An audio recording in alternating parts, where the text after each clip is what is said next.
Hola, buenas tardes. Gracias, Enrique. Gracias por estar aquí esta noche y sobre todo compartir este momento, porque me imagino que es un momento ilusionante, un momento en el que necesita mucho apoyo, sobre todo cuando se comienza una nueva aventura. No es nada fácil escribir un libro.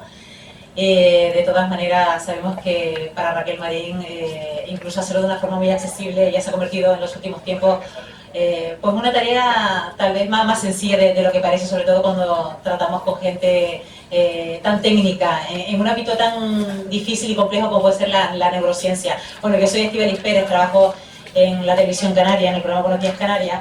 Bueno, y la razón de estar hoy aquí es precisamente esa, la de la presentación de este libro, Pon en forma tu cerebro, de Raquel Marín. Y bueno, a Raquel Marín, muchos de ustedes ya la conocen, a veces sobra decir, comentar la biografía de ella, pero en cualquier caso, para aquellos que son nuevos, que se incorporan a esta charla por primera vez, porque eso es lo que pretendemos, que esto se convierta en una charla que participen todos ustedes, pues Raquel Marín es catedrática de Fisiología de la Universidad de La Laguna, estudió Bioquímica y Biología Molecular en la Universidad Autónoma de Madrid, también realizó su doctorado en Biomedicina en la Universidad Laval de Canadá. Bueno, tras doctorarse, bueno, pues trabajó en la Universidad de Rockefeller de Nueva York y actualmente es profesora de Fisiología de la Universidad de La Laguna y coordinadora del Grupo de Investigación en Señalización Celular en Enfermedades Neurodegenerativas de la Facultad de Medicina y Ciencias de la Salud. Bueno, ella se ha dedicado en los últimos tiempos, como decimos, a divulgar de una manera muy sencilla cuál es su trabajo, en qué se basan sus investigaciones y sobre todo en hacerlo más fácil y más saludable nuestra vida y sobre todo la salud de nuestro cerebro. Bueno, seguro que todos los que están aquí, muchos son pues amigos de Raquel, compañeros de trabajo, gente que forma parte de su entorno. Algunos, como decimos, puede que lo hagan por primera vez y les aseguro que van a descubrir un libro apasionante. Seguramente cuando empiecen a leerlo, pues van a descubrir, como decimos, ese cerebro que tenemos, que tal vez, como Raquel ha dicho en muchas intervenciones, es el que nos sirve para pensar, pero no pensamos mucho en él. Entonces, en cualquier caso, yo puedo decir que ya he tenido la oportunidad de leerlo, y lo mejor de todo es que, viniendo de un ámbito tan complejo como la neurociencia, pues he sido capaz de entenderlo. Y no solo eso, me ha parecido incluso interactivo, porque te permite ir de atrás para adelante para consultar aquellos detalles que en determinada página pues complementa a la otra, ¿no? Puede que haga apenas 3 años que conozco a Raquel. A Raquel la conocemos sobre todo los periodistas porque la llamamos para que nos hable de un tema muy concreto y cuando la descubres por primera vez, pues esa persona que dice quiero contar con ella como colaboradora, porque es una persona tan cercana, tan sencilla a la hora de explicar las cosas, que engancha con el público. De hecho, bueno, se ha convertido, como decimos, de colaboradora de programas de televisión, de programas de radio, de plataformas. Seguro que ya la han visto, la han escuchado en muchas ocasiones, también han leído parte de las cosas que ha escrito. Ha sido capaz de acercar la ciencia al público y explicarnos sobre todo el apasionante mundo del cerebro, cómo es, cómo cuidarlo, qué le gusta comer al cerebro, cómo evoluciona a lo largo de nuestra vida, pero sobre todo cómo ralentizar el envejecimiento, y solo ella es capaz de explicarlo con naturalidad y con alegría, porque siempre está sonriendo, lo puedo decir. Bueno, un libro que por supuesto, como digo, hay que leerlo, pero a lo largo de sus páginas me ha sorprendido detalles como que no tenemos uno, sino 3 cerebros. Ya Raquel se encargará de explicarlo. Y fíjense hasta qué punto el estado de ánimo no radica precisamente en el cerebro. Y ya no les digo las estupendas recetas de cocina que algunos ya habrán visto y han descubierto hojeando el libro por encima, porque hasta para eso tiene tiempo, para dedicarse a cocinar y proporcionarnos las mejores recetas y exquisitas recetas, ¿no? Bueno, pues aprovecho la ocasión para invitarles a que compren el libro y sobre todo para que luego participen también con sus preguntas y hacer mucho más amena esta charla, esta presentación del libro Pon en forma tu cerebro. Enrique, todo tuyo. Bueno, nosotros le advertimos a Raquel que si íbamos a presentar o ayudarla a presentar el libro, porque el libro es de ella, lo tiene que presentar ella. Ella es madre de 2 chiquillos, o 2 chiquillas, según se mire. Dijimos, bueno, pues tendremos que aceptar algunas preguntas, ¿no? Nos dejará que te hagamos algunas preguntas porque no sabemos presentar algo si no preguntamos. Y nos dijo, sí, pregunta lo que quieras. Yo tengo la primera pregunta que te haré en un instante, te tuteo, ¿no? Raquel, ¿sabes qué pasa? Que cuando yo te descubrí dije, ha tenido la dicha de conocerme, yo la dicha de conocerme. Porque conocer a un periodista y que le caigas bien a un periodista es una desdicha, porque entonces está todo el día llamándote, oye, tengo una duda, y después ya no te llama para escribir un artículo, para una reseña en un programa de radio o de televisión, sino, mira, es que mi hija me dice que quiere ser neurocientífica, que no es el caso, ¿no? Tienes que ir a cenar una noche con ella, ese tipo de... Entonces ya vas abusando, porque ya se convierte en una amiga. A mí me parece, nosotros, ni Estíbaliz ni yo, somos periodistas especializados en nada, quiero decir. A mí me parece pretencioso ser especialista a mí es una opinión personal, cuando veo por ahí en los Twitter, ¿no? Periodista científico. Digo, ¿y eso dónde se arregla uno, ¿no? ¿Dónde aprende uno a ser periodista científico? ¿Dónde aprende a ser uno periodista no sé qué? Bueno, un periodista es un preguntón, una persona que tiene curiosidad, y por supuesto se ha formado y se ha preparado para eso. Y entonces yo empecé a arañar, y una vez leí un artículo, bien escrito, muy bien escrito por una compañera, y descubrí a Raquel Marín. Claro, ¿por qué me sorprende a mí Raquel Marín? Me sorprende porque ya yo venía de atrás con todas esas inquietudes. Yo venía preguntándome un montón de cosas. Yo venía ya cuidándome la alimentación porque había tenido un problema estomacal brutal y veía que una cosa iba junto a la otra, iba en paralelo a la otra. Mejoraba mi estómago, pero mejoraba mi vista, mejoraba mi olfato, mejoraba mi oído, mejoraba todo, mejoraba mi relación con los demás, y algo tiene que ver. Claro, cuando te encuentras a una estudiosa que habla de algo que tú ya intuías, pues te empiezan las mariposillas, ¿no? Las mariposillas en el estómago. Y leyendo, no solamente Dale vida a tu cerebro, que fue el primero, sino Cómo informa tu cerebro, yo la pregunta con la que quiero abrir este debate es: ¿las mariposillas que yo tengo en el estómago son las neuronas que se ha descubierto que tenemos en los intestinos? ¿Es verdad que tenemos neuronas ahí abajo? Buenas tardes. Buenas tardes, Raquel. Buenas tardes, muchísimas gracias a Enrique y a Estíbaliz. Sí, me gustan los periodistas y las periodistas, pero sobre todo los periodistas. Bien, pues mira, para contestarte, como a mí me gusta también hacer un poco de visualización, he traído un par de imágenes, ¿no? Con un poco de comentario que, si me permites, te van a permitir conocer tus mariposas. Vamos.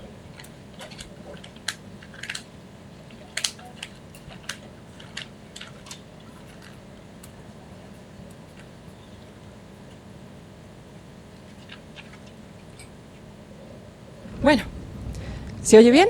No, no se oye nada. ¿Hablo alto? Bueno, alta soy. ¿Me lo pongo más alto? A ver, Jonathan, dale al botón. Bueno, mientras tanto empiezo a hablar. En primer lugar, a ver, cuando hablamos como comentaba Estíbaliz, de 3 cerebros, evidentemente cualquier neurocientífico que esté en la sala, que sí que hay alguno, va a decir: ¡qué bruta! 3 cerebros, si ya con uno nos da toda la vida y no conseguimos aprender ni una ínfima parte de ello. Pero vamos a ver primero un poco de por qué... primero, este cerebro, ¿no? El primero. Bueno, aquí he traído un par de imágenes que no son... Bueno, la de la izquierda, a ver, la de la derecha, para ustedes la izquierda, no es en absoluto un cerebro, pero es una maqueta que los neurocientíficos han hecho para imaginar un poco cómo se verían las conexiones en el Congreso de Neurociencia. Y en la derecha, pues es un poco lo que te encuentras cuando consigues hacer una fotografía en colores de un cachito minúsculo del cerebro. Ahí tienes evidentemente vasos sanguíneos, tienes neuronas y luego tienes una masa de conexiones y de otras células, etcétera. Eso realmente es un cerebro. Un cerebro es una ingente masa de estructuras, de células, de vasos sanguíneos, 600 kilómetros de vasos sanguíneos. Y lo que dice ahí, neuronas, que son las famosas del cerebro, ¿no? Aunque hay otras células también, incluso más abundantes que las neuronas. Pero las neuronas son famosas porque son las que realmente hablan entre ellas y generan todo lo que realmente pensamos, sentimos, nos emocionamos, etc. Y son aproximadamente 85.000 millones. Y fíjense a qué velocidad hablan. Hablan aproximadamente a 1.000 conexiones por segundo. Y tienen aproximadamente 1.000 conexiones cada neurona con su vecina, o incluso llegan hasta 10.000. Fíjense, siempre pongo el ejemplo de una cabeza de alfiler. Apenas la ven, ¿verdad? Bien, pues una cabeza de alfiler podría representar, porque se ha estudiado, unos 4 kilómetros de conexiones de neuronas, 1.000 millones de conexiones, 4 kilómetros aquí metidos en esta cabeza de neurona. Entonces estamos hablando de un mundo absolutamente fascinante del que apenas empezamos a asomarnos, pero del que en realidad tenemos que aprender a marchas forzadas, porque la inteligencia artificial ya está aquí. La manipulación cerebral ya está entrando, ya estamos empezando a adentrarnos en el cerebro, y entonces eso va a cambiar nuestra forma de sociedad, nuestra forma de ser, y tenemos que empezar por conocernos a nosotros mismos. Entonces hay que hacer un pequeño esfuerzo por ser más libres a la hora de tomar sus propias decisiones con respecto a su vida, conociendo de primera mano qué es lo que tenemos entre manos, y en este caso dentro del cráneo. Bien, hay dos aspectos fundamentales, y esto va a ser la tónica para todos. No hay dos cerebros iguales. Aquí, por ejemplo, todo este colorido son conexiones del cerebro de una persona que no van a coincidir exactamente con ninguno de ustedes, ni siquiera usted misma va a coincidir con usted misma dentro de 2 días. Va a tener conexiones nuevas. Mira qué susto. ¡Uy! ¿Yo? Sí. Bien, pues con el intestino, el segundo cerebro, pasa lo mismo. Tiene nuestro segundo cerebro, el intestino, tiene también neuronas, tiene aproximadamente 1.000 millones, que a lo mejor en cifras no lo entiende uno mucho, pero equivalen aproximadamente a la parte de toda la corteza frontal del cerebro de un perro. Son muchas neuronas lo que hay también en el intestino.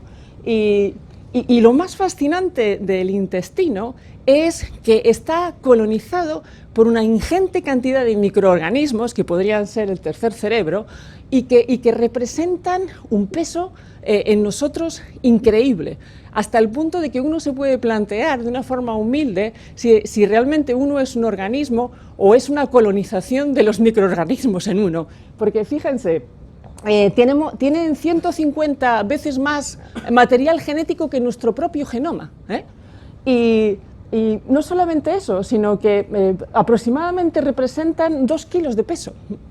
Son más numerosos que nuestras propias células del cuerpo. Imagínense 2 kilos de microorganismos, ¿no? Se dice que si salieran del intestino, del ombligo, llegarían en fila india hasta la luna. Bien, pues ese segundo cerebro en los últimos años ha demostrado ser que realmente es absolutamente esencial para nuestra memoria, para nuestra forma de aprender, para cómo sentimos, para cómo dormimos, para cómo interaccionamos con los demás, para forjar nuestro carácter.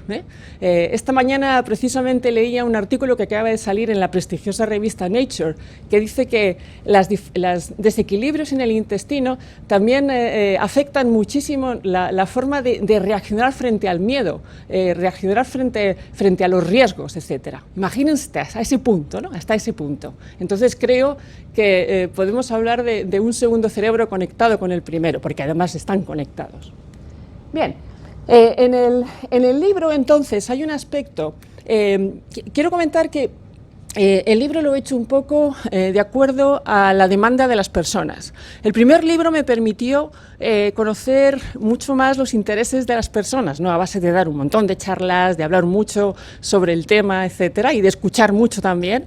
Y entonces en el segundo libro he querido insistir sobre un aspecto que ahora mismo preocupa mucho a las personas. Muy bien, está muy bien lo de los microorganismos del intestino y eso, pero ¿eso cómo es? Si yo tomo probióticos, ¿eso sirve para algo? ¿Y cuáles? ¿Y qué como? ¿Y cómo lo hago? ¿Y si tengo problemas intestinales voy a enfermar la cabeza, etcétera, etcétera, ¿no? Entonces en el libro quiero desmitificar un poco ese aspecto y también ponerlo en contexto, porque atención, por mucho que las farmacéuticas y los complementos alimentarios insistan mucho en la venta de una serie de productos como probióticos, prebióticos, etcétera, estamos en pañales con respecto a lo que conocemos sobre estas cosas. Entonces, yo lo que he querido es centrarme en aquello que realmente se conoce desde el punto de vista científico y que a lo mejor pueden incorporar a su propia vida, ¿no? Con respecto a un aspecto práctico. ¿Qué comen? ¿Cómo se me pueden desequilibrar? ¿Y de qué manera puedo conseguir? ¿Qué tengo ahí dentro? Porque hay un aspecto además fundamental, tampoco hay dos intestinos iguales. Y muchas veces los intestinos se parecen más, como dice el refrán, por el código postal que por el código genético. Es decir, que van a ser más tendentes a ser similares dos personas que vivan juntas pues, en un ámbito rural o que tengan perro y loro, que dos personas que estén todo el día dándole a la lejía en su casa, ¿no? En un ambiente completamente aséptico, con independencia de dónde hayan nacido y quiénes sean sus hermanos. Bien.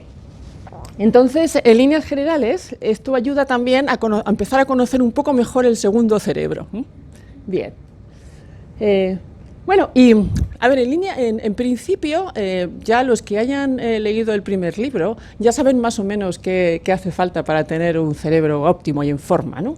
Hay 3 bases fundamentales, que serían la parte del ejercicio físico y mental, la parte súper importante de las relaciones con uno mismo y con los demás, y evidentemente la alimentación. Bien, pero muchas personas me han preguntado, bueno, ¿y cuánto? ¿Qué ejercicio físico? ¿Cuál? ¿Mejor hacer pesas o irme a correr? Y si yo quiero tener más memoria o a lo mejor tener más descanso porque me apetece relajar el cerebro, ponerlo en modo crucero, ¿qué hago? ¿Mejor hago? Entonces, en el libro he recogido planes, un poco planes funcionales, dependiendo del tipo de actividad cerebral que quieras desarrollar. Entonces, pues ya no se basa únicamente en una parte alimentaria o en una parte de abordaje probiótico o de intestinal, sino también en hábitos de vida, dependiendo de si te apetece pues estar más relajado o tienes el estado anímico un poco bajo o estás en una fase creativa de tu vida, pues ahí pues recojo planes específicos según el momento, igual que los entrenamientos funcionales. No es lo mismo tener el trasero duro, ¿no?, que sacar tableta, que tener más bíceps, ¿no? Cada uno tiene un entrenamiento funcional distinto. Bien, y entonces aquí me he centrado en qué aspecto le conviene en cada momento, Y aquí, bueno, pues tienen un poco los aspectos que he desarrollado con este abordaje, ¿no?, multidisciplinar en diferentes facetas. Durante el desarrollo, en la adolescencia, en transición hormonal, adolescencia y menopausia fundamentalmente, ¿no? La adolescencia es un momento absolutamente crucial para el cerebro. El cerebro de un adolescente no es ni el de un niño ni el de un adulto, no tiene nada que ver, se parece como una churra a una merina, y entonces el abordaje tiene que ser completamente distinto también, ¿no?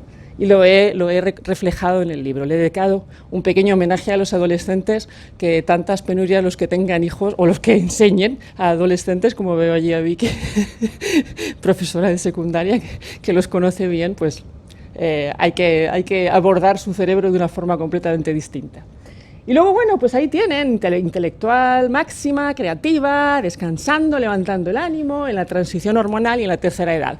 Y la transición hormonal femenina, ¿por qué? Porque muchas mujeres me dicen, parece que cuando una llega a la menopausia nadie le hace caso, todo parece que con la menopausia ya es como que todo el mundo te olvida, y sin embargo a mí me gustaría saber por qué a veces estoy aturdida, por qué a veces me falla el ánimo y qué puedo hacer, etcétera. Y yo creo que desmitificando también ese aspecto, una mujer que llega a la menopausia no pasa nada. Como hay una frase que recojo en el libro que dice, he pasado el 50% de mi vida preocupado por cosas que nunca ocurrieron, ¿no? Entonces, la menopausia no tiene por qué ser un momento terrible ni catastrófico en absoluto. Quedan 35 años, de acuerdo a los estudios, de vida por delante. O sea, queda toda una vida. No pasa nada, ¿no? Pero al mismo tiempo sí conviene verse un poco, ¿no?, y reflejarse en aquellos aspectos en los que uno a lo mejor puede notar que hay cambios, ¿no? Y ponerles cara. Y luego, pues además también he combinado con ejercicios físicos y mentales, no todos son sudokus. Por ejemplo, hay una cosa fantástica y es el contacto con la naturaleza. El contacto con la naturaleza, simplemente por el hecho de estar en un parque, y eso también son abordajes científicos, se ha demostrado que 2 horas semanales en un parque equivalen a 2 horas y media de ejercicio físico aeróbico o a 5 días de comer frutas y verduras. Entonces, pues es un aspecto a considerar, ¿no? Y un poco pues explico por qué y para que ustedes simplemente lo incorporen en su forma de vivir y en su estilo de vida de acuerdo a lo que cada uno considere. Y luego, bueno, los ejercicios mentales en plan divertido. Por ejemplo, ahí está la imagen de juegos malabares. Esto, los egipcios, yo lo aprendí estudiando un poco en el libro, los egipcios ya practicaban los juegos malabares. No sé si ustedes lo sabían, ¿no? Los juegos malabares se ha demostrado que fomentan bastante la capacidad de reacción y también la memoria. Entonces, pues por ejemplo, es un ejemplo de cosas que se pueden hacer. Gente que me dice, pero yo no paso de 2 naranjas. Digo, bueno, para empezar, no cojas naranjas si quieres practicar juegos malabares, coge algo un poco más contundente, pero a practicar un juego malabar, aprender algún truco de magia, practicar actividades que pueden parecer de lo más anodino o de lo más incluso divertido, pueden ser una fuente impresionante de gimnasia mental para sacar músculo cerebral. Y bueno, y luego aspectos como respirar bien. Ahí dedico una parte a la respiración, porque la mayoría de las personas jadean más que respirar, todo el día. Entonces, teniendo en cuenta que nuestro órgano es tremendamente ávido de oxígeno, respirar bien puede sacarnos de un montón de situaciones en las que nos sentimos con la cabeza fatal, o con las emociones fatal, o con la sensación de fatiga mental. Simplemente acordarse de que hay que oxigenarse varios minutos al día es fundamental para el cerebro y consigue métodos milagrosos de recuperación. Perdón. Bueno, hay un aspecto que también me han preguntado mucho para el primer libro. Bueno, ¿y qué alimentos? ¿Y dónde encontrar los nutrientes? ¿Y cuánto? ¿Y yo, si tengo 30 años y soy varón, cuánto frente a...? ¿No? Entonces, todos estos aspectos los he recogido en el libro. He puesto tablas de qué cantidad, de qué manera, dónde encontrar un sinfín de alimentos, y también reflejo bastante las hierbas aromáticas porque y las semillas y las especias, porque algunas son fantásticas a la hora de aportarnos nutrientes. Por ejemplo, el sésamo tiene el equivalente en calcio en peso a lo que podría tener la leche, o el perejil, ¿no? Tiene bastante hierro, tiene también el equivalente en peso. Bueno, tienes que tomarte 100 gramos de perejil, evidentemente es una proporción, ¿no? O sea, pero es el equivalente al hierro que pueden tener las lentejas o al calcio que puede tener la leche. Entonces, a mí me gustan mucho las especias y bueno, pues he querido recoger las hierbas porque a veces un pequeño toque aquí o allá de alguna especia puede añadir también un nutriente adicional para el cerebro. Y luego, bueno, pues todos los alimentos según las propiedades antioxidantes para limpiar el cerebro, porque el cerebro hay 2 aspectos que hay que cuidar por encima de todo. Uno es su red vascular, fundamental, y el otro son las conexiones neuronales. Para las conexiones neuronales, fundamental que tenga el alimento adecuado, y para la red vascular, fundamental que esté limpia. Entonces, pues todo lo que sea ayudar con alimentos que ayuden también a mantener una buena circulación sanguínea es fundamental. Y bueno, hay una parte, como comentaba Estíbaliz, hay una parte importante que dedico a la neurococina, para que todos comamos bien todos los días. Muchas personas solo comen bien el domingo, porque es el día en el que pueden cocinar, o el sábado van a la compra, el domingo cocinan algo y comen bien. No hay que comer bien todos los días. Y uno no tiene por qué ser ni un chef, ni tener un presupuesto para la bolsa de la compra exorbitado, ni tener 5 horas por delante para ir a la compra y ponerse ahí en plan paripé. Quiero decir, uno puede comer bien en media hora preparándose algo sencillo y que sin embargo sea nutritivo y excepcionalmente rico en nutrientes saludables y sin necesidad de dedicarle horas. Entonces he recogido todo el grupo de recetas precisamente con ese concepto y con esa filosofía, que sea bueno, bonito, barato y rápido en la medida de lo posible. Luego, de todas maneras, también hay un aspecto así para la seducción, ¿no? Si queremos hacer una receta para seducir, o también para el domingo, si nos queremos, no sé, lanzar un poco así a darnos un homenaje y tal, también he recogido recetas. Y luego también para los niños, para el Chef Junior, porque me parece que es importante que los niños también participen en la cocina, porque de esa manera también aprenden a comer mejor. Postres, me ha costado mucho, pero porque el azúcar es neurotóxico, el azúcar refinado. Me ha costado mucho, pero he recogido una serie de postres. Bueno, también me ha costado mucho porque yo no soy nada aficionada al dulce, debo decirlo. Un poco raro, pero no soy nada aficionada al dulce. Pero bueno, he recogido una serie de postres neurosaludables. Y ya les comento que uno de los productos que tenemos en Canarias absolutamente excepcional, maravilloso, que incluso está recomendado para los diabéticos, es el higo pico. Que entonces el zumo de higo pico es una maravilla, es rico en fibra, es bajo en carbohidratos, encima es dulce, que pueden usar para un montón de recetas, sustituyendo a lo mejor el azúcar. Y de verdad les aconsejo que cuando esté la época del higo chumbo, congelen ustedes el zumo y luego lo usen en porciones, porque es absolutamente extraordinario. Demostrado científicamente, además he hecho yo algunos estudios al respecto también. Bien, y entonces esta sería un poco la estructura del libro, lo que ya ha comentado Estíbaliz: un comensal exigente, hace juego con tu vida, entrenamientos neurofuncionales, la neurococina al alcance de todos y el glosario. Y como le comentaba antes a mi amigo Airam, se puede leer por la página que quieras, no tienes que empezar un orden consecutivo, etcétera. Puedes coger el libro y encontrar algo que te interese, anecdótico incluso, o de aprendizaje concreto de algo, también muchas tablas para simplificar, pautas concretas, etcétera. Y eso es básicamente todo.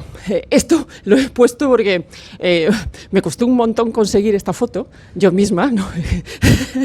y luego además quería proponerla para que la editorial pues no se la pusiera de contraportada y me dijeron que no. Entonces pues digo, bueno, pues por lo menos la pongo en la charla y así me saco la espinita, ¿no?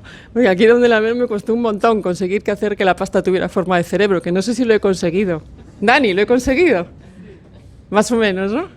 Sí, hombre, de perfil, ahí está más o menos. El cerebelo está un poco raro, vale, sí. Y nada más, bueno, ¡ay! Se fue para allá. Aquí tienen todos mis contactos, estoy, menos en la sopa de letras, estoy en todas partes, pero bueno, de esa manera, pues así, los que quieran preguntar cosas o estar interesados en... Siempre me gusta, pues, que la información sea lo más accesible posible para que todos conozcamos mejor nuestro cerebro, que es el que nos puede ayudar en todo lo que hagamos ahora y siempre. Muchas gracias.